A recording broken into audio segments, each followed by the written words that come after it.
Greetings, friends. Welcome to the Let's Get Gritty podcast with yours truly, Dr. India White. This is a special episode tonight. I'm super honored to highlight some amazing people in this session. But before I get started, I do want to make some announcements. First things first, the Let's Get Gritty podcast with Dr. India White will be featured on Spotify and all of the main social media platforms. In addition to that, you can follow me on those social media platforms to get this podcast.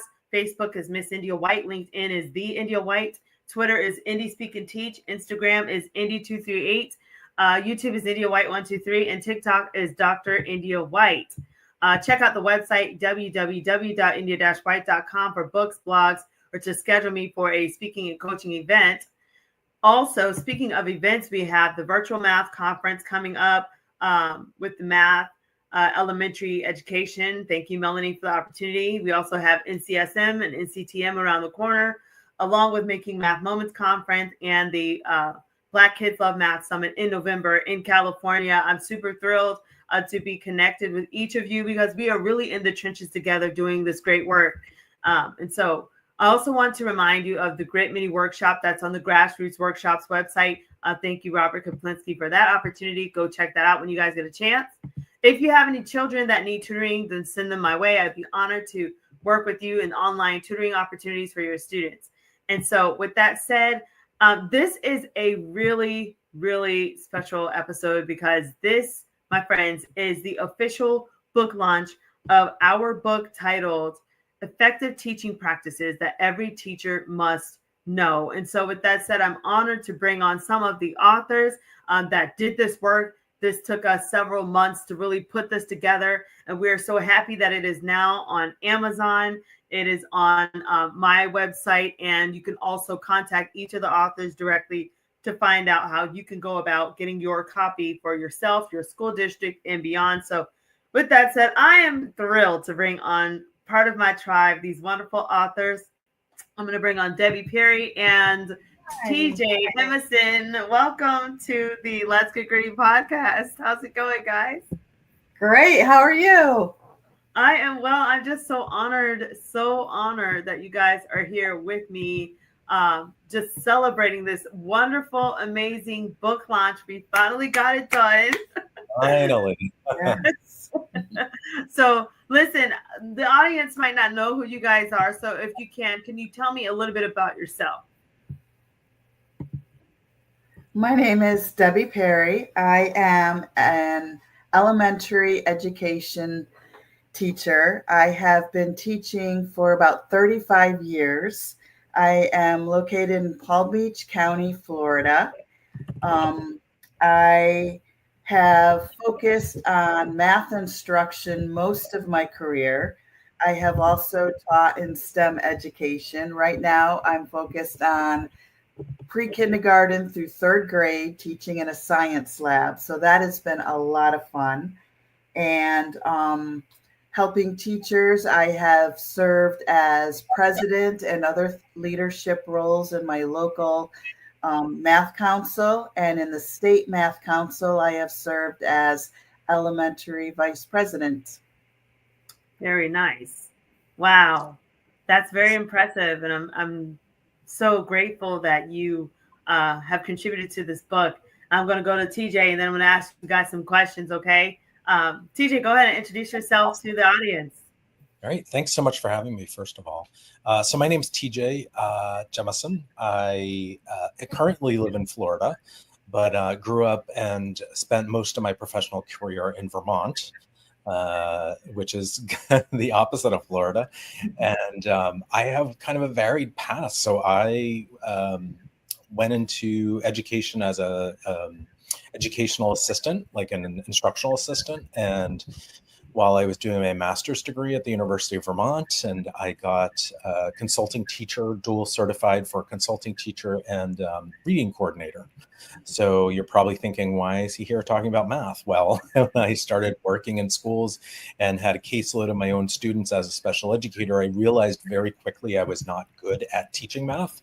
Like I was good at doing math myself. So right. I spent the better part of the last 20 or so years developing myself in terms of pedagogical knowledge and content knowledge, I shifted from being a special educator to being an interventionist, and a math specialist for really early elementary, K1. And then I became a math coach, and I worked the last 8 years in my district in South Burlington, Vermont as a math coach. So I was working in classrooms, kindergarten through fifth grade across 3 schools, supporting math. And then about 15 years ago, I became a math consultant. And I've traveled around the country and internationally. I've been to Africa and to Bangkok. So I've had lots of really great experiences and had lots of opportunities to interact with tons of teachers all over the place, all over the world. And I keep learning. So I feel like will never stop learning. And I really enjoy kind of helping teachers be better teachers of mathematics. That's kind of my goal in life. Well, that's very impressive. And thanks so much, TJ, for sharing out. So now I'm going to say a little bit about myself, because I want you guys to know of all of us that is a part of this book collaboration. My name is India. I'm just honored to be among these fabulous authors. My background is in mathematics. I'm not just someone that is inspired about math. I've actually taught in the classroom, grades K-12, been in the trenches with you as educators. I've taught at Title I schools. I've taught gifted learners, taught IB pre-calculus, all the way to students that, didn't know how to graph a line in a pre-calculus classroom. So with that said, I think that also coming from a background where, I was labeled as underserved, I was able to kind of overcome through grit. But not only that, I was able to really see how you can make systems work so that you can have effective teaching. And so with that said, I was so passionate to continue this purpose that I feel I have to really help teachers to develop their skill set as educators to really become better teachers and become more efficient as they're teaching students, so that students can get those gains. And so I've been honored to do different projects, from assistant principal, math coach of Title I schools. I've helped with PBIS coordination, and then of course that led me to being, of course, a national education consultant and now an author of textbook companies, currently representing Savvis Learning. So with that said, I'm just honored that we were able to really put this book together. And so with that said, I want to say what motivated us all to be a part of this book. I'm going to ask our authors this question, and I'll start out. I know for me, I was motivated because it was like inside of me, there was just this burning desire to say, what really works? We go to all these conferences, right? We're on planes all over the place, but are we really doing what counts? Like, do we really know what works? And so I've had the opportunity to present with people, to have my work presented by people, even like with Peter, building thinking classrooms, and with Dr. Seda and so many other people. But at the same time, it's like, what is really working? And so I felt like I owed it to just every educator and to the universe just to really put out there what I knew effective teaching practices were. And so with that said, I'm going to transition and ask you now, Debbie, what motivated you to be a part of this book project? Well, after 35 years of being in education, I was inspired to kind of take everything that I've learned and put it together to find a way to inspire new teachers and veteran teachers who kind of need a refresher and continue to grow and learn, and put it together so that as they are being motivated to learn and grow and be motivated and find their journey in teaching, they can open up this book and find their path. Excellent. Thanks for sharing. And what about you, TJ? Well, I mean, anytime someone famous as yourself, asks you to be part of a book, of course. But honestly, you and I met at a conference in South Carolina, and Yes. I was really inspired by your story. So, I think any time we can share with colleagues, with other educators, things we've learned, lessons from the field, I get to the privilege of going to hundreds and hundreds, probably thousands over the course of my career of different classrooms. And I can step into a classroom and I can teach kids, and I'll get teachers often saying, wow, you got that kid to talk. Well, that's because I've done a lot of this work, and I know what works. And so I was very honored to be asked to kind of share my knowledge and things I've learned. And also to kind of work with a larger, nice representative group of authors to learn from them at the same time. So it was a no-brainer to say yes. Well, thank you so much for sharing out, and I appreciate your kind words. Yes, I'm so thankful, and for the times that we met in South Carolina when I literally met TJ, and I just said, "Hey, I need you to take some photos for me." It's so from one photo till now. I mean, it's just been a wonderful relationship, and so I'm so honored to just be on the stage with people like TJ and Debbie and our new author as well, Suki, who just joined us. She is a new mother as well. Congrats to you, Suki. And so we had the time to squeeze a book in while preparing for motherhood. So Suki, we were just asking about what motivated people to be a part of this book project. And so what I want to do first is have you introduce yourself to the audience. Tell us who you are and why did you get motivated to be a part of this book? Well, good evening, everyone. My name is Sukila Curtis, lovingly known as Suki, right? I thank you for this opportunity. I have approximately 10 years teaching experience. I was a reading teacher, an English teacher. I was also an avid instructor and then promoted to an avid campus coordinator. I have taught in Title I schools all the way up to prime private schools. I taught kindergarten, kindergarten. It's so long. Kindergarten. I taught 9th through 12th grade.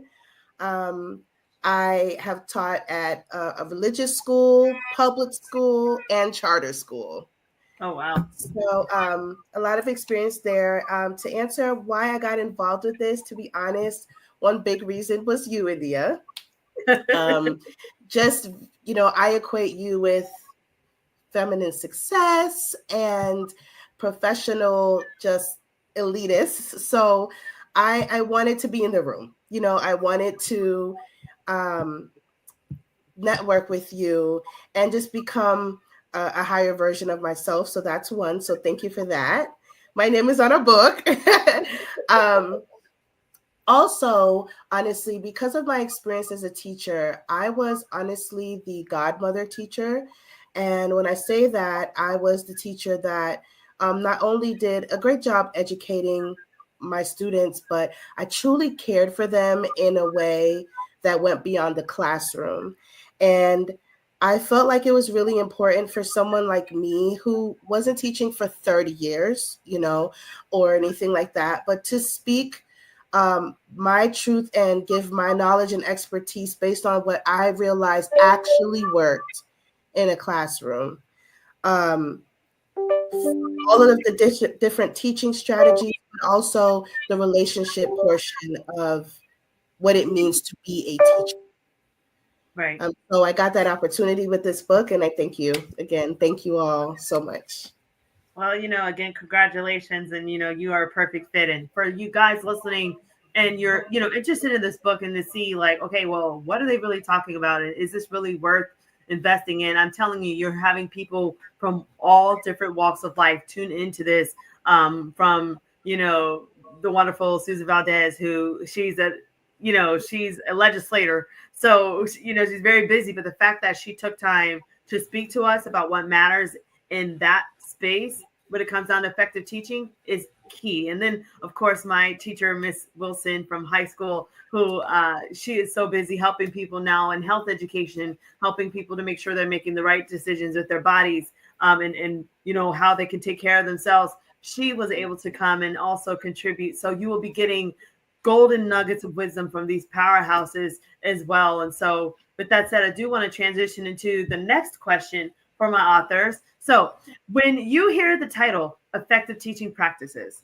Every Teacher Must Know, what does it mean to you personally? So we'll start with TJ.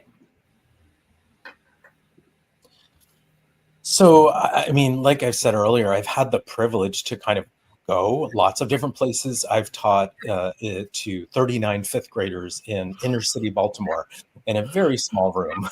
They were packed in like sardines.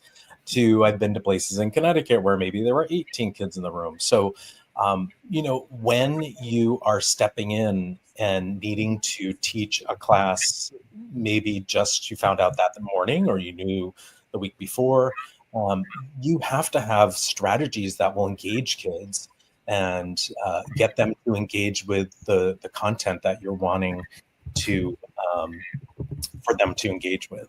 So for me, it just means there are strategies that really aren't super complicated that any teacher at any grade level can make work for their students. And I think so many teachers that I interact with today were taught in a different way than we are expected to now teach math.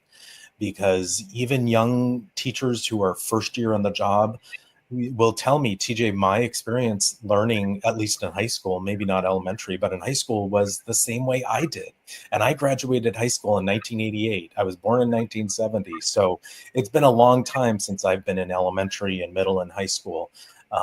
And yet many of the teachers I work with, even though they're much younger than me, still had those same experiences. It's very hard to teach in a way that you weren't taught yourself. So I think it's so important that teachers are not only aware of, but also have support to implement and can ask questions and get guidance and coaching. So it's so much more than just the strategy, right? It's also the implementation of the strategy and opportunities to try it out and maybe fail and figure out how to do it better. So that's kind of what it means to me, is like a way to help transition our teaching so that we don't have students leaving our school system not liking math anymore. I love that. Oh my goodness. Debbie, why don't you chime in? When you hear the title Effective Teaching Practices Every Teacher Must Know, what does it mean to you personally? I completely agree with TJ. I know when we're having to run into another room, we need those strategies in our back pocket to pull out and always need to learn some more. I also think that we always need help to avoid difficulties and find encouragement through shared experiences. And we can get that in this book. Creating meaningful creative strategies for engaging students and focusing on building intentional classroom communities where every student feels valued and excited to learn. I feel like those are some things that teachers will be able to get out of this book as well. Beautiful. That's so powerful. And I agree with you. And I would like Suki to kind of chime in. When you hear of that effective teaching practices every teacher must know, you hear that title. What does that mean to you personally? It tells me that this book includes multiple perspectives. If you're going to say every teacher must know, that means that every kind of teacher must be chiming in on this book. Because, like TJ said, you could have teachers that have taught in the 80s, the 90s. You have teachers who taught in 2020. Okay, that's valuable to the reader of of this book. You don't want just one perspective. So like hearing that as a potential reader, if you will, or consumer of this book, I would think to myself, oh, this must be from various valuable perspectives. Now, for me personally, effective teaching practices, to me, every teacher must know, it brings me to understanding that teaching practices are not just about how you or what you teach, I guess you could say, but more so even about how you teach, or what is the relationship like before you start teaching? Right. Is it even there to care as a student what you have to say? Most of our students may not care much about what 4 times 7 is. Right. for the younger kids. But for me personally, I effectively taught in my practice by being the kind of teacher that I was. And because I tell you, little Timmy, that 4 times 7 is important for you to know, you're going to consider that 4 times 7 is important for you to know because you believe Right. me. Right. So effective teaching goes beyond the method to which you're delivering the content. It's also about the relationship between teacher and student, and this book will give you some tips to enhancing that as a teacher.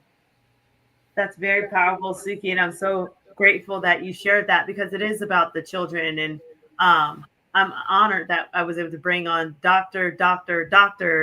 Dre Graham, who is also a part of this book. And I can tell you, this prestigious man is an expert in his right. He was a Florida Teacher of the Year. He has been all over speaking, traveling, writing dissertations, and more. And so I would love for Dr. Dre to introduce himself and then tell, when you think, Dr. Dre, of that title, Effective Teaching Practices, Every Teacher Must Know, what does that mean to you personally? Good evening, everyone. I'm just honored to be here amongst these other authors, and this is always a great opportunity whenever you bring like-minded people who understand that there is, first off, no more noble profession than teaching, and that no other profession exists without teaching. And I think that's something that we often forget is that we are the crux and the foundation of everything as educators. And I'll just piggyback off of what Suki was sharing in that it all starts with relationships. I mean, when we look at when I was trying to draft and outline how I was going to approach my chapter, it all started with you've got to create that culture, that buy-in. You've got to establish the fact that these students are, and that students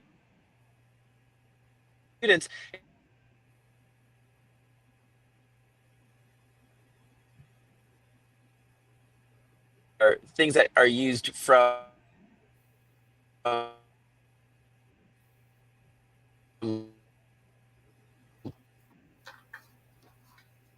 You're going in and out, Dre. So if you can write it in the chat, we can share it out just in case.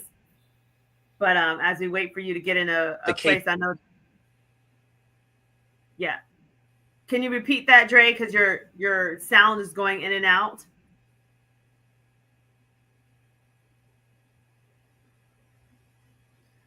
We'll wait for him to repeat. If he can't repeat, I know he was just talking about relationship building, and he was saying how when he was drafting his chapter, he really wanted to be about that. And I know for sure that Dre is the real deal when it comes down to building relationships. I can recall a time that Dre was an assistant principal, and he was literally mentoring some of these young ones that would look up to him, and as a person of diverse backgrounds, it was pretty powerful for him to have that representation in the room. And sometimes you think, oh, I'm just going to fulfill a role, but it's so much deeper than that when we realize that these are building block opportunities that we're having and we're building with students. And so I'll wait on Dre, but I will take this question and I'll say, what did this mean to me personally? I think for me, this is our way of saying, dear teacher, we are here to help you win the entire year. Here's our book. Take that, dive into it, go for it. Hit the ground running.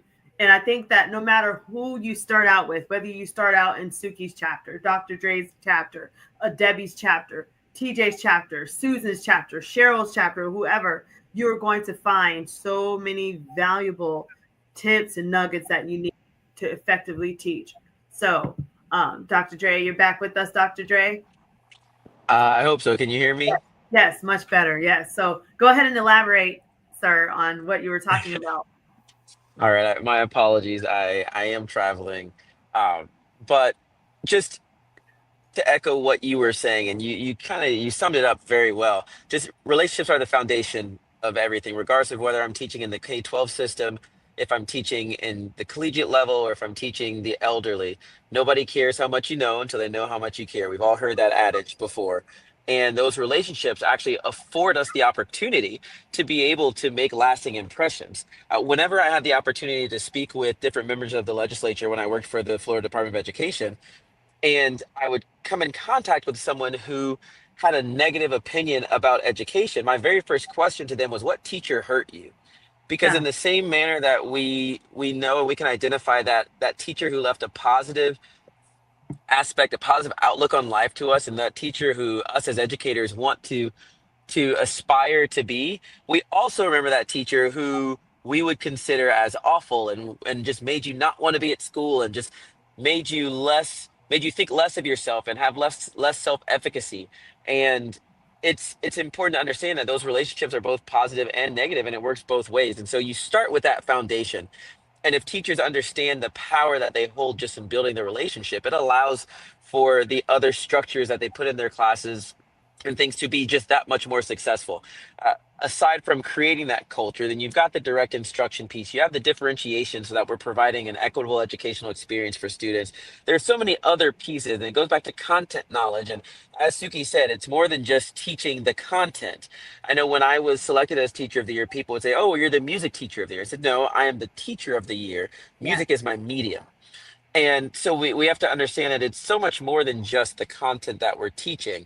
But as Suki said, it's having the diverse perspectives available in this book allows for it to reach different people in different places exactly where they are, and hopefully provide some tools so that they can get where they aspire to be. Beautifully said. And any other authors want to share out? Okay, so then rock stars, I'm going to ask the next question. So, what was the focus? I'm going to start with Debbie on this one. What was the focus of your chapter, your section, and why is it important for today's teachers? The focus of my section, a lot of it talks about teaching elementary mathematics because that is what I have been doing for 35 years. But a lot of it is about creating environments where students build understanding together, building communities, building relationships, building understanding together and to strengthen genuine problem solving skills, creating open-ending tasks to encourage thinking rather than memorization, shifting teachers' roles from being the sole source of knowledge to facilitating collaborative thinking, exploring fresh approaches in math education that differ from traditional methods, addressing diverse needs across different types of learners, and keeping routines running smoothly and managing the day-to-day. So quite a bit of different things throughout the chapter to help teachers learn through routines, strategies, and relationships. Thanks for sharing out. That was very powerful, especially all the different, strategies and things you were honing in on. Suki, go ahead and lead with this one as well. What was your focus of your chapter, your section that you remember, and why do you think it's important for teachers today? My focus really was the strategies and structure basically behind building a supportive and engaging environment that just gave way to teaching.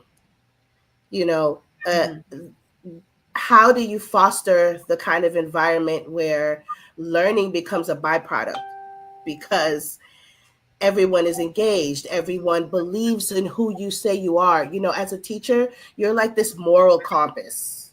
You're just like the way, or at least you're looked at that way. You're a hero, if you're a good teacher. And when you have that and you build on that, students will sit down and learn what they don't want to learn. So my focus really was fostering that environment. I think it's very important because a teacher is like sister to a therapist.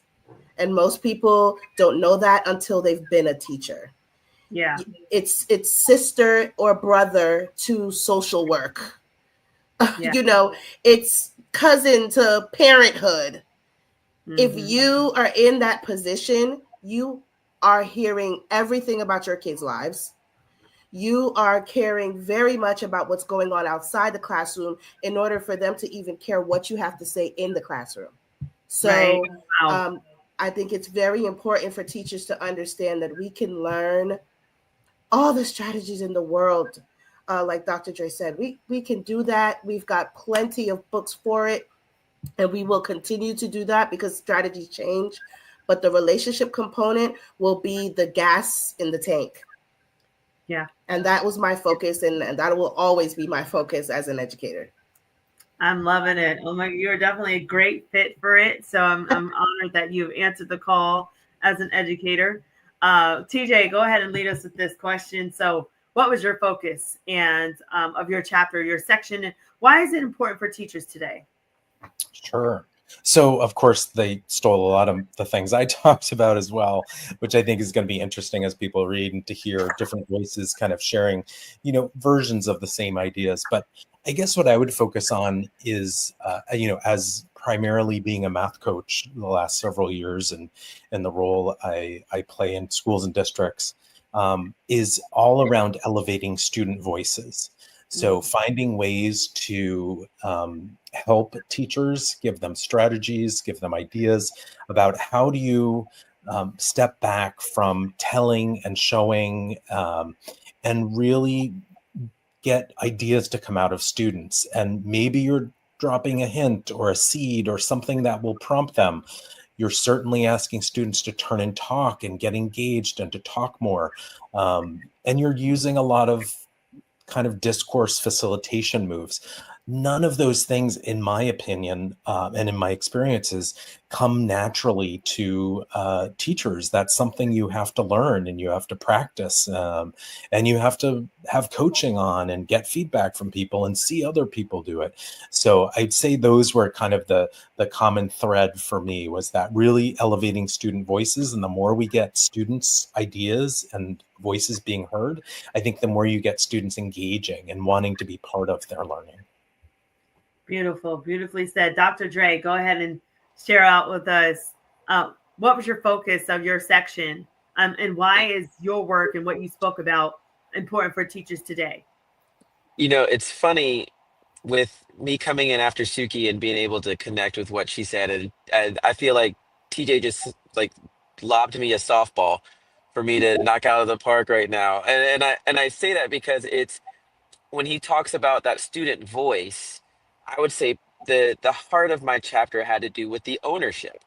And whenever we provide opportunities for students to take ownership of their learning, then they will have that voice. They will have the vested interest in what they're learning. They will be able to identify the application and the relevance, which then in turns allows them to see how those strategies and how the content will play out in the real world. And that goes from building that culture to having explicit outcomes and the benchmarks and knowing exactly what they're doing, but also being able to identify the why. I tell my teachers that whenever I walk into your classroom, I'm not going to talk to you. I'm not really watching what you're doing. I mean, there are times when if you go in and you do evaluative feedback and you watch how they're providing their instructional focus and delivery, all that kind of stuff. But with the students, I go and I sit down with a student. There are three things that I want to know. I want to know, what are you learning? Why are you learning it? And how are you going to be assessed? And if they can tell me all of those, if they can answer those three questions, then that tells me that they've found some significance and a connection to the content. But if they don't know why they're doing something, they don't even know what the content is that they're learning, then they definitely won't know how they're going to be able to apply it and use it. And so there's that disconnect where they're not able to take ownership. Our students nowadays, and in this contemporary world, and that's not, I don't say students just to mean K-12 individuals. I go back to the fact we're talking about all learners right now in such a technology rich environment where knowledge quite simply is at our fingertips. The presence of knowledge hasn't increased wisdom, so it's important for them to understand what to do with all of that information. We are both the smartest yet in some ways least competent uh, society right now because everything is so simple. So really having them understand the importance and the why to be able to apply it is paramount when we start talking about the monolith that is education. I mean, we often talk about the fact that we're still doing things the same way we did it 200 years ago. And I go back to our first author who talked about this. It's time to innovate. We've got to find a way, we've got to have ways that the students are thinking differently than they were before, which requires the teachers to approach it in a different, more innovative way that ultimately is tailored to the needs of today's student.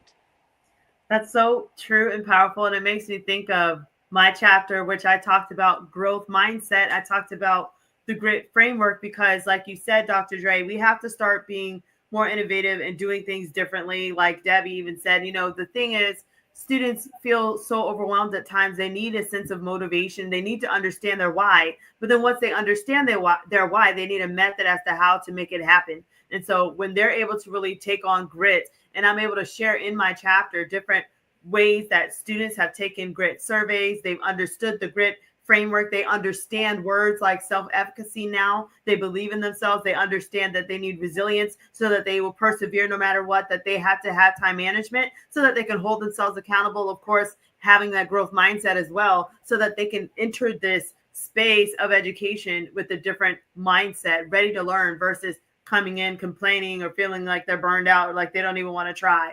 So for me, I felt like it was so imperative to give teachers a tool that they can use to help to make sure that they can implement education effectively and give students a tool so that they can know for sure that they can be persevering and that they can get the results they need. Why do we need that? We need this. If you looked at the NAEP data, you'll see that our seniors scored at like 22% proficiency, guys. This is not anything to brag about for our nation, especially with all the power and the blessings and the resources we have. We must do better. And I love talking about grit and the growth mindset and things like that because I had the opportunity to work with some experts. And one thing we noticed was that students come to us with many states of being. They might have anxiety. They might have insecurities. They might have, a low level of motivation. But we as educators have the power to build those states into traits. And I've talked about this with Peter, with building thinking classrooms and other experts where how do you study that? That is us building that tool of grit. It's more than just saying the word grit. It's a tool that we're able to use through the grit framework when we're able to build growth mindset. So students might come in saying, I think I know a little bit of math or I know a little bit of this concept to know I really know I'm competent. I know what I'm doing. That self-efficacy is there. They're responsible with their time. They go from being anxious to being confident from being, turning assignments in late to turning them in on time and helping their peers. We're building children. We're building the whole child. And grit is it. Grit is what they're going to need. So you'll see that in my chapter, and you'll see some of the different things we've been able to do, even with grit games. You have the grit circle. You have getting gritty with it, and so many other different tools that are available for you. Even a grit Kahoot. And I think all of those things are imperative as we are truly trying to build grit and build our students while effectively teaching each day. So with that said, I now want to jump into another question for you rock stars. And so I want to ask you this. Tell us, can you share a story from your own teaching or leadership experience that connects to your chapter? And I can take this one. Go ahead. Because, the stories. I will keep it as short as possible. I will tell you about two that popped up in my head immediately. As I said, I'm going to be the teacher that's mostly talking about relationships, and of course, my students were academically and intellectually stellar, and through after being in my class before, I've had kids learning at a far below level all the way to advanced placement. And like I said, avid. So I've had that whole entire range, but this is more so relationship experiences that connected to my chapter that is mostly about creating that supportive, engaging environment that just allows learning and is so impactful. I had one student that um, she didn't even start out as my student. I don't even, to this day, I don't know if she just like made her way into my classroom or what, but it was high school. So eventually she just became like a little assistant, and she was always in my classroom. And then she eventually did become my student. Um, we formed a relationship, and after, I don't know, maybe just a few months, she actually um, told me, she said, Miss Roberts, I was Miss Roberts back then before I got married. She said, Miss Roberts, I had planned to, she had planned to harm herself. And she told me that the only reason she didn't do it was because of me. Oh, wow. And when she said that, I was absolutely stuck. When I say stuck, I mean, I know being a teacher is, again, you're up here, you're on a pedestal, but I'm just your teacher, you know? And I didn't even think I was saving a life as a Wow. teacher. But it was amazing. And after she graduated, we stayed in contact, and she actually ended up having a child on my birthday. And Oh, so it was like full circle. It was just like, whoa, yes. this is major. And to this day, I'm still in contact with her now. She's a Oh young my adult, and goodness. her daughter's beautiful, living her life. So just that relationship that I was forming with her went beyond the academic. She graduated, she went on to live, and she's a productive member of society, but that also is tied into what her relationship was like with her teacher, just one Yeah. of her teachers, because she Wow. was in high school. So just you alone as a single matchstick could make that much of a difference. There's another whole human being in the world because she's alive and well, and a mother still has her daughter, and so on Yeah. and so forth. So that's one. And the second one, on the other side of the spectrum, is more so academic. I had a student who was in ninth grade, and I was paying very much attention to his progress, and we were doing diagnostics in class. And I was like, I'm realizing he's really, really quiet, and he's not scoring too well on these diagnostics. When we were all done and it was said and done, he was in ninth grade reading at a third grade level. Mm. Third grade.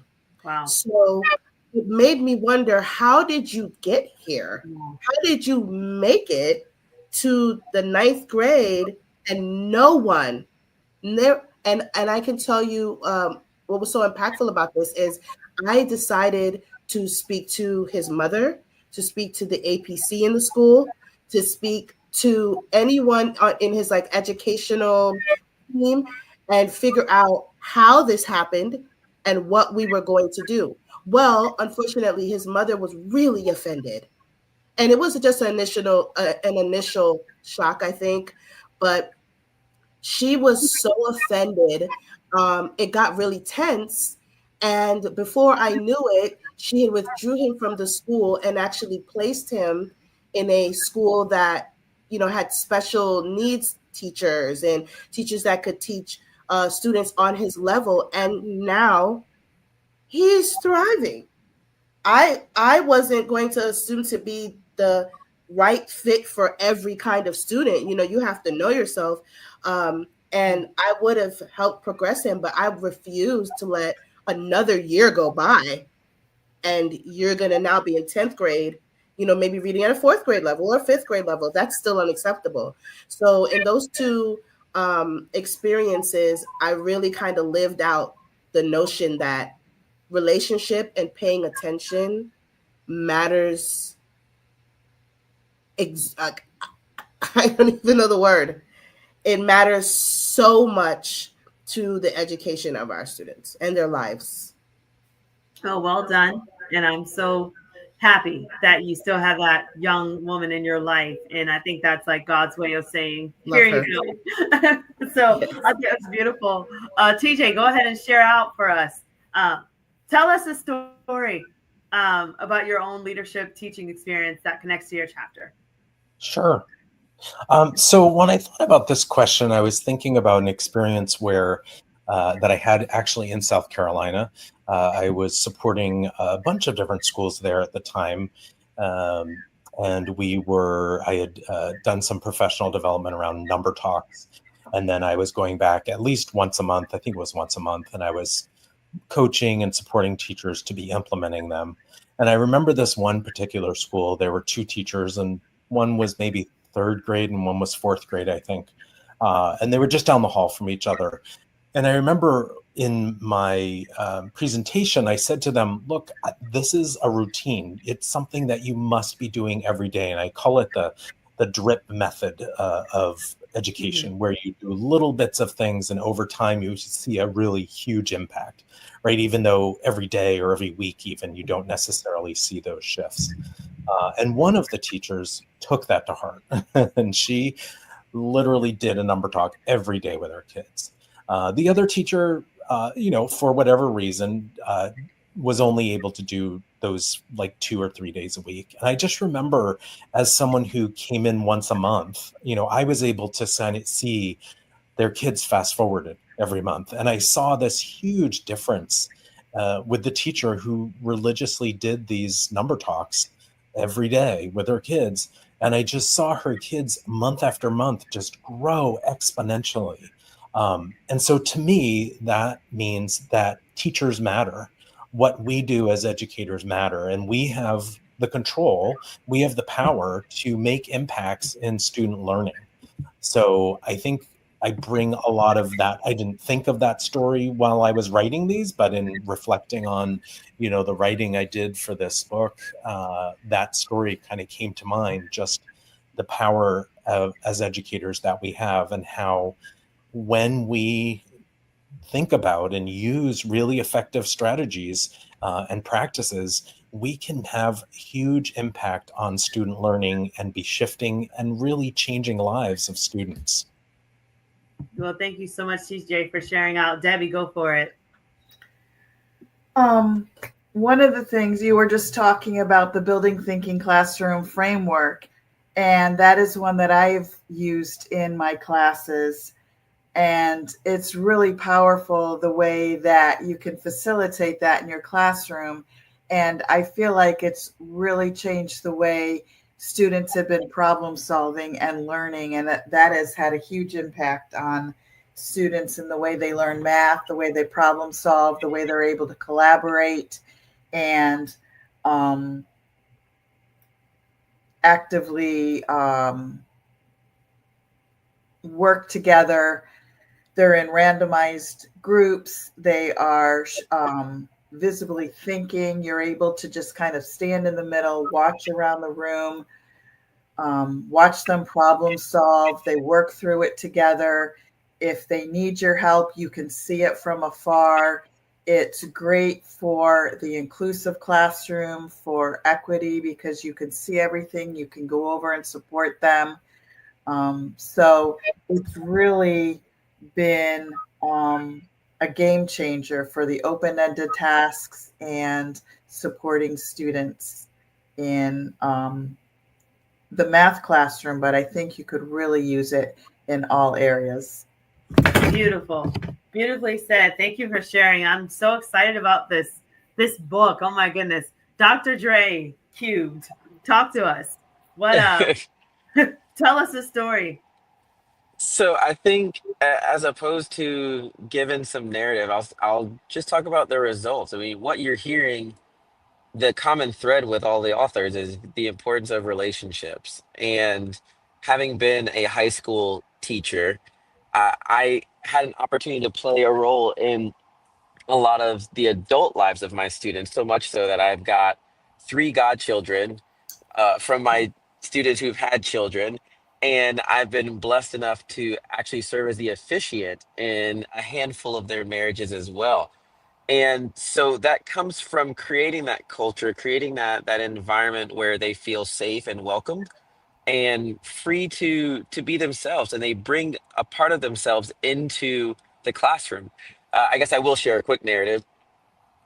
When I was blessed to teach at a school that was incredibly diverse, and we had if not every ethnicity around the globe represented, it was pretty close. And we had an opportunity that now we may get in trouble for, but we would have essentially a model UN during lunch. It was our lunch bunch, and we would all come together and we'd eat lunch together and just talk about everything. We would learn about each other's culture, learn about each other's religion, be able to ask questions that were misconceptions and have that verified or refuted in a safe space where we got to learn about each other. And what that did was it created not just a classroom but a family to where we are able to go out. I learned so much about not only the Hebrew faith, but the Jewish people, the Indian religions, the various religions, and their ways of approaching things, the various Asian cultures. I mean, you name it. It's I am the educator I am because of my students and because of the space that they took to educate me on their cultures and the different things. And so that just goes back to the importance of establishing that relationship to not only create more knowledgeable individuals, but just to create better humans. That's ultimately the goal of education, is to create better people, positive contributing members to society. That's beautiful. And it makes me think of, I have a couple of stories. The one that makes me think of is I had a young man who really needed some grit. He was a junior going into senior year. He had just got in trouble with law enforcement, went to jail, was in juvie, and came back to school. He was behind like 4 credits. And basically, he was like, you know how they call you miss, right? Hey, miss. And, he's like, I really want to graduate, miss, but I don't know. And so I had to work out a plan and put him on kind of like a just a sense of accountability where I helped him outline, okay, you have this many weeks left of school. You have this many classes that you have to get caught up. And then you have this many credits you still have to do. This is high school. And long story short, I went to each teacher with that plan. And I said, we are going to help this student, student A, for a lack of, for a sense of privacy. So student A, we're going to help him so that he can graduate. Many of the teachers came to me with a fixed mindset. They're like, no, he's cooked, as the new word, right? He's cooked. And so I was like, well, I mean, he might look cooked, but let's give it a shot and let's see. Let's take a risk. So we put together a plan. The teachers signed off on it. And I told the teachers, I need a little bit of mercy. I need you to embrace this growth mindset, give him another shot at some of these assignments, open up that test again that he missed because he was locked up, things like that. Long story short, teachers worked with us. He got his classes caught up. He took the SAT again. He got the score he needed for college. That student enrolled into FIU. He graduated as a first generation student. And I'm so proud of him because he embodied grit. When it came down to having all things stacked against you, I mean, he was kind of at a low of lows. He could have looked at juvie and said, okay, that's it, I'm done. But he decided to also have grit, motivation, and that resilience that he needed to push through so that he could persevere to then go and now be successful. And I'm sure he's graduated from college since then. But, I just thought that it was so imperative that we as leaders remember we are building a whole with children. And that makes me think we were talking about equity and access and parity, which is another area of focus. Parity being what we're doing for our diverse learners, we're doing for students across the board. We're making sure that there's parity and belonging so that no student feels left out, so that all students get the resources and accommodations that they need. And so I would like to have Debbie start this one and tell us, how can the practices that you wrote about in your book be applied to support students from diverse backgrounds and learning needs? Dr. White, do you mind if I say something to something you just said? Because what you just said is, I just kind of find that I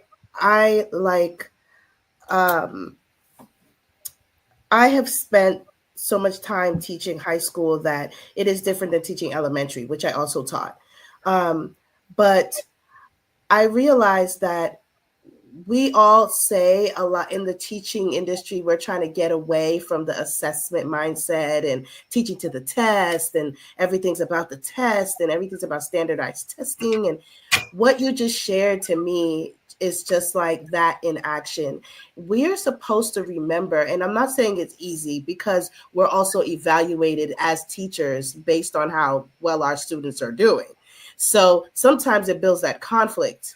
But we're supposed to care that we can actually and realize we can give the mercy, we can give the space for this student to succeed. We are not here to be blockades to their success just so they can prove themselves to us and and strive so hard just to meet all these. No, like, that is the wrong attitude as a teacher. That's how you become bitter.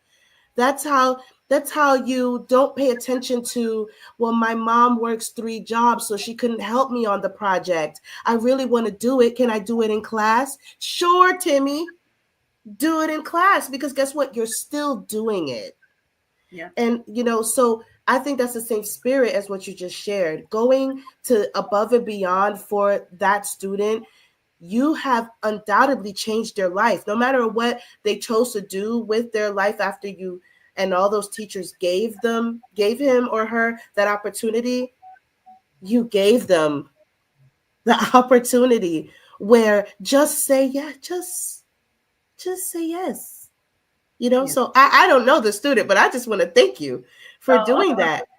Because I am right now being godmother teacher to a young man that lives in my neighborhood that I see walking around during school hours, and I know for sure he should be in school.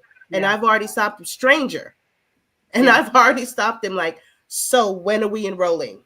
Right. That's So beautiful. thank you, because Well, that thank you. matters. And I'm glad that that student is in your life, because I hope you can take that story that I just shared and now utilize those same nuggets to help this child. And I would Yes, say I for am. that child, he needs a goal, he needs a dream. So maybe you are the one that can pour into him after this podcast when you see him throughout the week and say, I envision you being a businessman. I envision you, being a wonderful collegiate scholar. I envision and find out from him, what is his interest? What makes him passionate? Every student has a passion. So how do we hone into that passion and help them to thrive in it? And you might be the one, Suki, to give him the dream, to spark that dream and to help him to be gritty and to go for it. So keep me posted on that. But thanks so much for sharing it. And so back to this. So speaking of, students and diverse students and students with learning needs, unique abilities, things like that. Debbie, share with us, how can some of the practices that we've talked about and some of the practices that you wrote about in your chapter, how can they be applied to support students from diverse backgrounds and students that have unique learning needs? Well, one thing to remember is that building an inclusive classroom isn't a one-time task. It's an ongoing process, and it takes creativity, consistency, a real commitment to making sure every student feels valued. Beautiful. And it's not just about teaching content, it's about creating a classroom community where students know they are seen, heard, and supported daily. A strategy that I talk about in the book is one that I found powerful. It's, again, I got it from Peter Liljedahl, who also did the Building Thinking Classroom framework. But this one is a tiered level of practice that I implemented in my classroom, and it worked wonderfully. And this one gives students choice, and we use like peppers, mild, medium, and spicy. And basically, the mild was like scaffolded practice. The medium was like applying knowledge and working on comprehension. And then the spicy was for higher order challenges and analyzing, evaluation, and synthesis.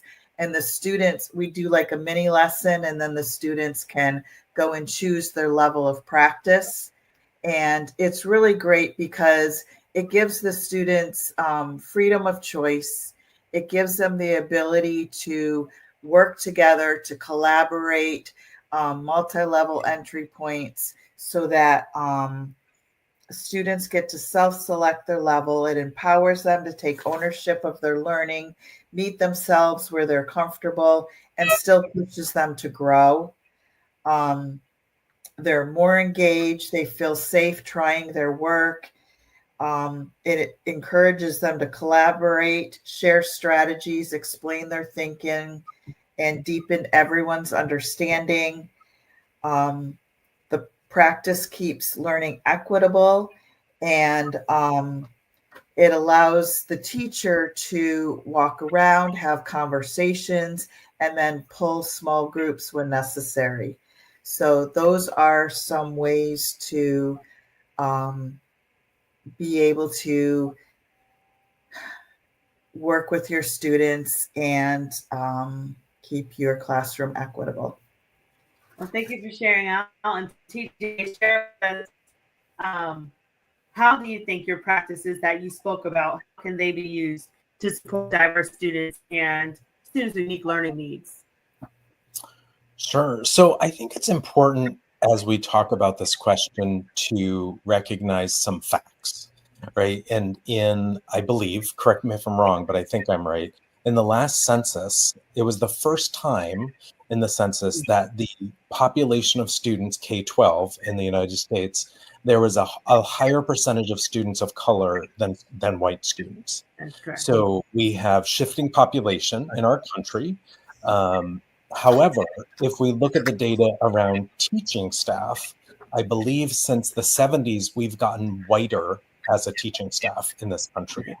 So, 85, that's 90%. a challenge in that if you're working primarily with students that have different lived experiences with you, come from different cultures, that there's research that suggests that students who match the background and experience and culture and race of the teacher that's teaching tend to do better in their classes. So we can't just say we want our teaching staff in the United States to mimic our population, right? Hopefully that happens over time, but as it is right now, we've gotten whiter as a teaching staff. So I think it's really important to, first of all, recognize we all have biases, to recognize that. And so the two kind of practical things that I write about in my chapter is the first thing I do is anytime I'm introducing a task, a problem, an image, a story, the first thing I'm asking is, how does this provide access and equity for students? So I want to have that mindset and think about that and brainstorm that. The other side of that, and I call these kind of like bookends, the other side of that is, how might this thing that I'm introducing unintentionally, how might it be marginalizing to a student or students, right? Because we all have blinders on. And so I think the simple act of asking those questions won't be perfect. It won't mean that we'll never put something in front of students that might marginalize them, but it hopefully would minimize that. I also talk a little bit about Dr. Rudine Bushup, who talked about mirrors and windows. And so she talked about it in the context of literature, literacy in books. Of course, I've written other books that combine literacy and mathematics. But I think we can bring those ideas to mathematics as well. So when I'm thinking about problems that I put in front of students, if I'm thinking about a theme for a unit, are they providing mirrors for students so they see themselves and their lived experiences, so they feel like, oh, I'm part of this learning? And do they have opportunities to also see windows into others' lived experience? So maybe someone that has a different background than me. If I'm a student who lives in the city, maybe I learn about kids on a farm and I'm doing math around that. Or vice versa, where I was teaching in Vermont, it was very rural. To talk about subways and buses and city skyscrapers, that was foreign to a lot of the students I worked with. But it doesn't mean we can't introduce them to that. So I think those are some of the ideas I played with in the chapters I've written. Okay, well, thank you for sharing. That's very enlightening. And I know that with the work you've done across the nation, you're definitely making a difference. So thank you, TJ. Suki, go for it. So how can these practices be applied that you wrote about and that you spoke about to serve students from diverse backgrounds and unique learning needs? Can I first say thank you, TJ, sir, because just thinking like that helps all of our students to even hold yourself to that bar. Oh, I get emotional. Okay, even holding yourself to that bar means you care enough to acknowledge the disparity. You you care enough to acknowledge that these are the kids I care for, but this is who they see in front of them. Now I've got to work on, the trust. I've got to work on the experiences. Are they going to believe I share some of the experiences just because I don't look like them? And what can I bring to the table because maybe I'm not from where you're from? Like, diversity is not just about pulling up the impoverished. It's also about shedding the abundance or the how can you say, the more privileged way of living and life and literacy and wealth and knowledge and all the good things. Well, let's get in one room together and put it all together. It's not, it's not a negative word. And sometimes I think in this country we've kind of put diversity, we've kind of made it synonymous to like pity. You know what I'm saying? Like, oh, we're picking up a marginalized group and let's diversify. It's like, no, you're also diversifying if you bring someone really wealthy into my low income school. You're diversifying. So I just want to say thank you for even caring enough to acknowledge that, and for all the work that you have done to bridge that gap. For me, absolutely. Um, when it comes to thinking about diverse backgrounds and learning needs and practices, it makes me think about in my chapter the types of learners. I just keep it really basic. Um, I'm very aware that if you don't show me something, I don't know what you're talking about. So I need to see, right? And sometimes hearing it is different. Sometimes touching is different. So, and there are more ways of learning than even those three. But acknowledging that you want to realize that as an educator, that if your job is to convey the content and to assess that they understood, it's okay to do it in a way that works for them. It's not a dig to you. It, don't look at it as more work. It's just the work. The work is to this kid. You have to do it this way, and that's okay for your diverse population. Also, I am lucky enough that in the spaces of diverse classrooms, I'm already diverse, if you will. So I'm already able to step into that space, and because I looked like a large group of my students, I was able to kind of step into a space that was, I'm not going to say easier, but it was just it gelled differently, with the classroom. So that may not be looked at as a practice, but me standing on my experiences and being able to say, I come from where you come from. And even though I come from where you come from, don't tell me that you can't get 100 on this test. Don't tell me that you can't go to college because I went to college. So sometimes the practice of realizing that in your diverse class you are like your student really helps for that sense of community. And TJ mentioned something just about the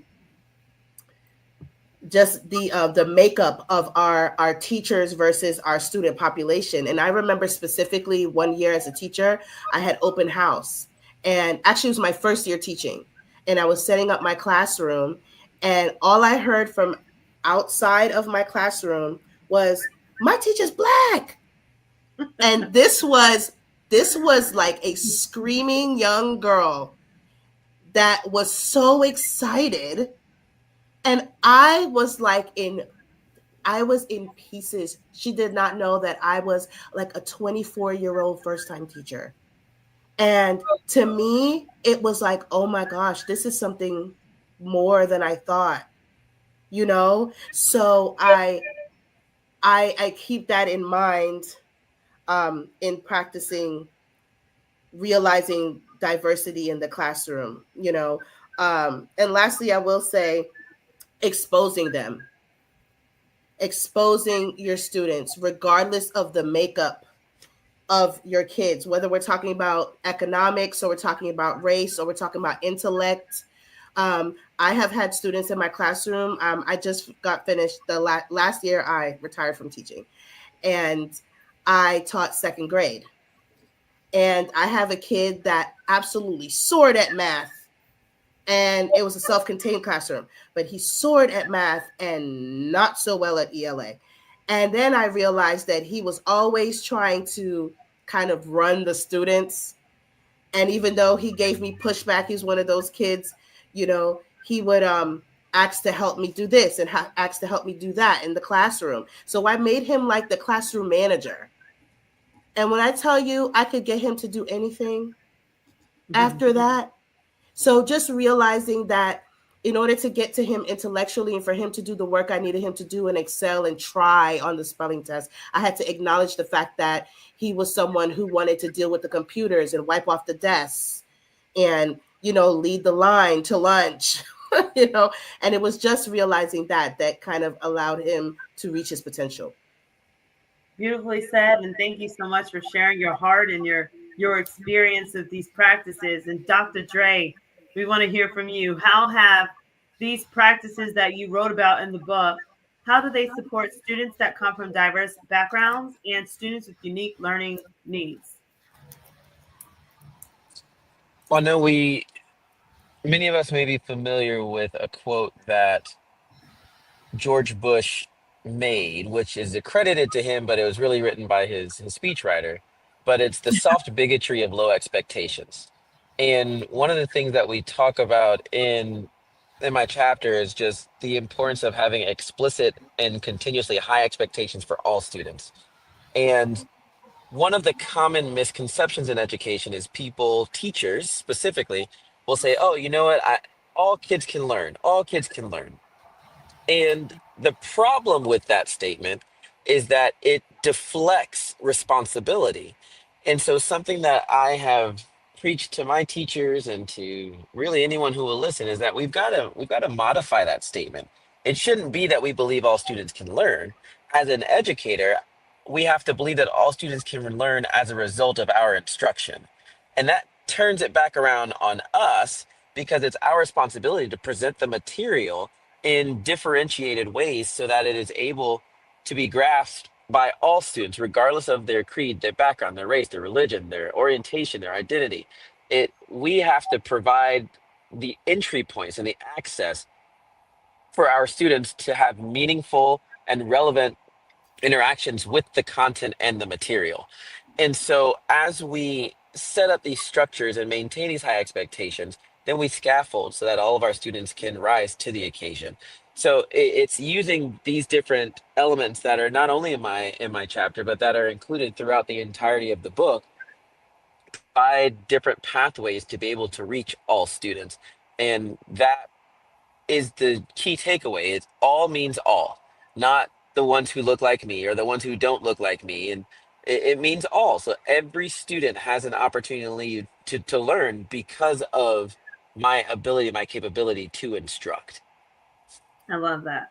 You know, and the thing, Dr. Dre, I'm going to tag team you on that one because that highlights a lot of our conversations we've recently had in general about reaching all learners. We love the work of equity and access, but equity and access, it does not necessarily cover everyone if we make it focused only on a diverse lens or on students, you know, with various, you know, unique abilities and things. We have to cover every single student, even your tier one students. And this is why I focused on parity, which is being able to do those equitable practices for all of your learners, as well as grit. Because with that, with parity and grit, you can develop a sense of belonging for students in the classroom where they know they belong, they know they can achieve. And the most important part, the student believes that their teacher believes in them. And that's the part that there's been a big disconnect that I've seen over the years. Students come to this class, they have low motivation, they're anxious, they're thinking about the horrible experiences that they had before. Maybe they don't have parental support. So being able to come in and to know I'm in a safe place. My teacher is the one cheering harder for me than I'm cheering for myself. I've got something to prove to her and or him. And not only that, they've connected this math lesson or whatever through relevancy to what I want to become when I grow up. So it's keeping those building blocks connected so that students can see you're not just learning a lesson, you're creating a future, and it starts today. And we are here to help you. We are a vessel being used, and we do that through our effective teaching practices. So, I'm so grateful that you guys shared out. And so I kind of want to start wrapping this up. So I'm going to ask this last question before we get your information. And that question is going to be, if you could sum up your contribution in one sentence for teachers listening today, what would it be? And I'll start with Suki.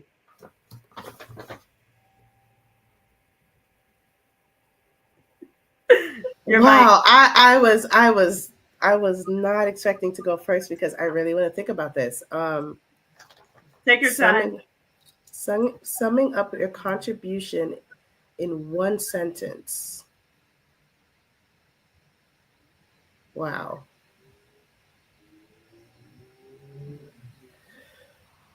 Well, Suki, I can give you some think time if you like. Yes, Dr. Graham, please. I'll just jump in because I mean I think I summed it up in my previous statement in that it's all students can learn as a result of our instruction. And when we as educators take that ownership, it really is a source of empowerment to really know that we are world changers. And that was my slogan, my motto whenever I traveled around the state for Teacher of the Year, is that we are world changers and we are making that impact at the ground level every day. You never know who you're teaching. You could be teaching the next president of the United States. You could be teaching the next governor of your state, the next mayor of your city. And what type of impression, what type of person does that student become because of their interaction with us as teachers? And really quick, just to give Suki a little bit more time, there was something you said in the previous statement, India, that I wanted to piggyback off on, and that's the fact that when we think of equity, a lot of people think only to the remediation side. And a lot of people have that misconception that equity means I'm taking something from students who Right. quote unquote don't need it to give to the students who are in need. But equity is a spectrum and it also includes the students who need enrichment. And so when we talk about that, it goes back to the all means all. We're talking about all students across the board. And in order to provide them with that equitable educational experience, we have to understand that all students can learn as a result of our instruction. That's so powerful. Dr. Drake Cube, thank you so much for sharing out. I will wait on Suki's response. So let me go to Debbie. And Debbie, why don't you share out for us? If you could sum up your contribution in one sentence for teachers listening today, what would it be? Approaches that are shared to foster classroom communities where every student feels seen, heard, and valued. Beautiful. Oh my. Thank you so much for that. Now, let's go to TJ. If you could sum up your contribution in one sentence for teachers listening today, what would it be? Well, I could just say ditto, Dr. Dre, but so my and maybe I'll just say kind of the same thing he did with different words. I was saying basically that I'm hoping the legacy of this book and the strategies we've talked about there really help educators to shift their instruction to have impact on schools and classrooms and ultimately the students they work with, right? We're hoping these strategies have impact on students and the learning that they do in schools. I love it. Now, Suki, you're in the hot seat. So if you could sum up your contribution in one sentence for teachers listening today, what would it be? Because I learned to love, my students love to learn. Oh, wow. That's powerful. And we are so stealing that. Yeah. See, you know, patience is a virtue. You know, good things come to those who wait. But yes, Because I learned to love them, they loved to learn from me. That's beautiful. There's And it's so nothing true. more powerful. There's no more powerful weapon in my arsenal. I'm not gonna lie. I've taken a lot away from this meeting with you all. Are fantastic, and a lot of things that Dr. Graham said. I feel like we're the same person. It's kind of weird. Like, no, Love it. really, like, what? Like, I'm like down to the hair. I'm like, are we the same person? But I really I really couldn't even hone in on any particular intellectual or instructional strategy that was just so effective. No, I could make an effective lesson with paper clips and push pins in the matter of 10 minutes before class started because it wasn't about that. And once I employed just being someone that they knew for a fact, like you said, Dr. White, loved them, cared for them, was cheering for them. They were cheering for me. So if I was sweating bullets teaching them because I didn't know my objective from my assessment, they didn't know. They were just with it because I was teaching them. So that would be my sentence. Well, thank you so much for sharing. I think if I left mine, it would, if I left with a sentence for all educators, it would be before you burn out, take grit with you and implement these effective teaching strategies. Be intentional at implementing these effective strategies because they do work and you've got the grit that it takes to make it happen. So that's what I would say to all those rock stars out there listening. And so, guys, thank you so much for joining me on this amazing podcast for launching our brand new book, Effective Teaching Practices That Every Teacher Must Know. Now, I know the audience is going to want to hear from each of you. How can we reach you? So we will start with TJ and then we'll go to Debbie, Dr. Dre, and Suki. Tell us, how can we reach you for those that would like to reach out to you for professional development? They might want you to be a keynote speaker, do some coaching in their school districts, or just have a conversation and consult with them on how they can help with effective teaching practices. So how can they reach you, TJ? Sure. So I don't have a website yet, but they can get in touch with me on email there at teachvt@gmail.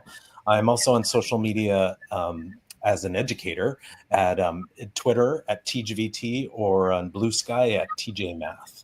So those are the three best ways to get me. Well, thank you, TJ, for that. And Debbie, go for it. You can reach me at email perrd84@gmail.com or on Twitter X at Mrs. Perry D. Okay. And that's all I have right now. Is it MRS or MS?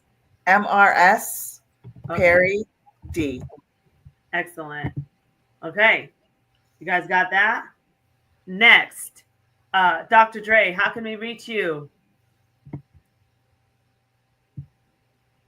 Dr. Dre, you're up. Sorry. Yep. No. Sorry. I'm here. I was typing in the chat, and it's just going from the chat to the back to the mic. I was trying to get it done before Debbie was done talking, and she beat me to it. But the easiest way would be via email. I do have a website. It's realfored.com, and it's reimagining equity and learning. And I think it's just so important that we really define that word as what it is and not let it be the misunderstood villain of education that it has become. But you can reach out to at dregraham at realfored.com. I do have different workshops that I've worked with various counties around the nation for doing keynotes as well, professional development workshops, you name it. We definitely make sure to get out and provide a tailor-made experience for whatever the educational needs are. But would love to hear from whoever would love to collaborate. Thank you for sharing. And Suki, go for it. How can they contact you? This has definitely tantalized my desire to public speak or to get in the classroom and teach teachers about relationships. I just, you always think about strategies, but I'm thinking now about how important it is to be a part of them learning about relationships before they even start the school year. Especially in some of your rougher schools, if you want to say, or even some of the strategies that you need in the really fancy schools, because you need some strategies out there, because that's another world as well. To reach me, my phone number is 813-516-4700. That's 813-516-4700. And my email address is sukilasbusiness@gmail.com. Excellent, excellent, excellent. And yes, I'm sure people will be tapping you guys. And so if you guys want to reach me, here's my social media handles. I tell you every time I get on the podcast, I have a million of them. Good luck. Find voice. And of course, you can check out the website, www.india-white.com. And my email is scrolling across the bottom of the screen. It is india.white.123@gmail.com. So you can email me and ask, for whatever services you need, whether it's consulting, speaking. If you want a couple of us to come out and represent your district, we would be honored. If you want all of us, just reach us. There's also the Honorable Susan Valdez, who is busy creating laws for us. Thank you, Susan. We love you for that. She could not be here because she is a rock star doing that work. But her email address is right there on the screen, susanvaldez82@gmail.com. And then, of course, my high school teacher, she also was tied up in some things. And, she has definitely left her mark. And I would not be here had it not been for her. But you can reach out to me directly if you're wanting to hear from her as well, because she has so many different things she's doing now in the health education space. So with that said, guys, thank you so much, everyone, for tuning in and hearing us out here on our official book launch of the effective teaching practices that every teacher must know.